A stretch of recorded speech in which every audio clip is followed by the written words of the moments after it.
श्री शिवाय नमस्तुभ्यम। इस सृष्टि में जब आत्माएं जन्म लेती हैं तो उनके साथ कुछ अधूरी कहानियां भी जन्म लेती हैं।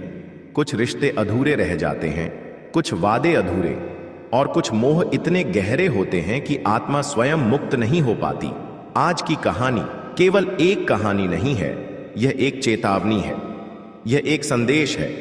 कुंभ राशि के उन सभी लोगों के लिए जो अनजाने में एक आत्मा को अपने साथ जी रहे हैं। हाँ, आपने सही सुना, आपके साथ एक आत्मा है, और वो आत्मा आपके लिए भाई जैसी है। लेकिन वो कौन है? क्या वो सच में आपकी रक्षा कर रही है, या फिर उसकी उपस्थिति की कोई और वजह है? आपके कमरे की खामोशी में, रात के अंधेरे में, जब पंखा चलते हुए भी हवा नहीं महसूस होती, जब आपको अचानक से ऐसा लगे कि कोई आपकी गर्दन के पीछे खड़ा है पर मुड़ने पर कोई नहीं होता, समझ लीजिए वह आत्मा आपके बेहद पास है, बहुत पास। कुंभ राशि के जातकों पर जून का महीना बेहद संवेदनशील है। इस महीने ब्रह्मांडीय शक्तियां सक्रिय होती हैं, विशेष रूप से उन आत्माओं के लिए जो अपने अपनों से कुछ कहे बिना इस दुनिया से चली गई। इस महीने आपकी राशि पर एक गहरी परछाई छाई रहती है। यह परछाई सिर्फ डर की नहीं, चेतावनी की भी है। बहुत से लोगों ने बताया है कि उन्हें जून के महीने में अजीब घटनाएं महसूस हुईं, जैसे कोई उनकी हरकतें देख रहा हो, किसी की आंखें हर वक्त उनकी पीठ पर गड़ी हों, लेकिन जब वे पलटते हैं तो कोई नहीं होता। कमरे का बल्ब टिमटिमाता है, मोबाइल अचानक ब्लैंक हो जाता है, और हल्की हल्की फुसफुसाहटें सुनाई देती हैं।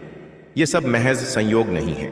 कुंभ राशि के आप जो यह वीडियो देख रहे हैं, क्या आपने कभी सोचा है कि जब आपकी जान किसी दुर्घटना में बच जाती है तो वह चमत्कार नहीं होता, वह किसी की अदृश्य छाया का कार्य है।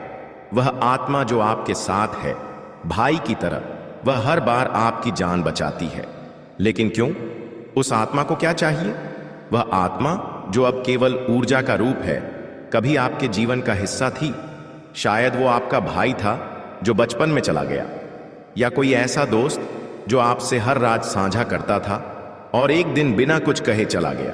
अब वह आत्मा वापस आ गई है, लेकिन इस बार वह सिर्फ रक्षा के लिए नहीं आई, वह आपको एक संदेश देने आई है, एक ऐसा सच जो आपके जीवन की दिशा बदल सकता है। यह आत्मा केवल आपको बचाने नहीं आई, वह आपको चेतावनी देने आई है। कुंभ राशि पर इस बार जून का महीना जितना सौम्य दिखता है उतना नहीं है। इस बार कुछ बहुत बड़ा होने जा रहा है। या तो कोई बहुत गहरा राज सामने आएगा, या कोई बहुत बड़ा नुकसान।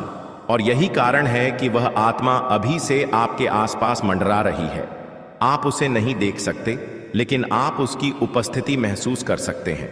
रात को जब आप अपने कमरे में अकेले हों, अगर अचानक ठंडी हवा का झोंका आए जबकि खिड़की बंद हो, तो समझ जाइए वह वहीं है। अगर आप नींद में अचानक डर कर उठते हैं और आपके सीने पर एक बोझ महसूस होता है, तो समझिए वह आत्मा आपसे कुछ कहना चाहती है। लेकिन सवाल यह है, क्या आप सुन रहे हैं?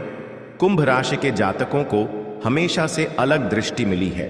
वे दुनिया को वैसे नहीं देखते जैसे बाकी लोग। उनमें छठी इंद्री होती है, एक ऐसी शक्ति जिससे वे महसूस कर सकते हैं, जान सकते हैं, देख सकते हैं, जिसे आम लोग नजरअंदाज कर देते हैं। अगर आपने कभी बचपन में कोई अदृश्य दोस्त बनाया था जिसके साथ आप बात करते थे, खेलते थे, लेकिन बाकी लोग उसे नहीं देख पाते थे, तो यह वही आत्मा थी। उस आत्मा ने आपको तब भी नहीं छोड़ा और आज भी नहीं छोड़ रही, लेकिन अब उसका धैर्य खत्म हो रहा है। वह आपको कुछ दिखाना चाहती है, शायद आपके परिवार का कोई राज, शायद आपके भविष्य से जुड़ी कोई घटना, या शायद आपकी मृत्यु का संकेत। डरिए मत, क्योंकि आत्मा का उद्देश्य डराना नहीं है, वह आपको तैयार कर रही है एक बहुत बड़े मोड़ के लिए। इस बार कुंभ राशि के लोगों के लिए एक ऐसा द्वार खुल रहा है जिससे उनके जीवन की दिशा पूरी तरह बदल सकती है। लेकिन उसके लिए आपको उस आत्मा की बात समझनी होगी। आज से अगली 7 रातों तक हर रात एक दीपक जलाकर एकांत में बैठिए। उस दीपक की लौ को ध्यान से देखिए। आपकी आत्मा, वह साया, आपसे संवाद करने की कोशिश करेगा। और अगर कभी आपको ऐसा लगे कि लौ अपने आप तेज हो रही है या कोई परछाई दिख रही है, तो डरिए मत। वह आत्मा है आपके अपने की, जो आज भी भाई की तरह आपका साथ दे रहा है। वह आपसे केवल एक चीज चाहता है, मुक्ति। उसकी मुक्ति आपके कर्मों में है। आपको किसी से माफी मांगनी है, किसी को माफ करना है, या शायद कोई पुराना अधूरा काम पूरा करना है ताकि वह आत्मा चैन पा सके। कई बार हमें लगता है कि हम अकेले हैं, लेकिन सच्चाई यह है कि हमारे साथ वे भी होते हैं जो हमें छोड़कर जा चुके हैं। और अगर वो आत्मा आज भी आपके साथ। स्कूल में कंपाउंड इंटरेस्ट तो सिखाया, पर ये कभी नहीं बताया कि उसे यूज कैसे करते हैं। और सेविंग्स, वो तो बस इन्फ्लेशन के पीछे भागती रहती हैं। तो अब सवाल ये है कि और क्या ऑप्शंस हैं। एक ऑप्शन है पीयर टू पीयर लैंडिंग और P2P। इसमें आप क्रेडिट। तो कुंभ राशि वालों बेटा सावधान, अभी देख लो वरना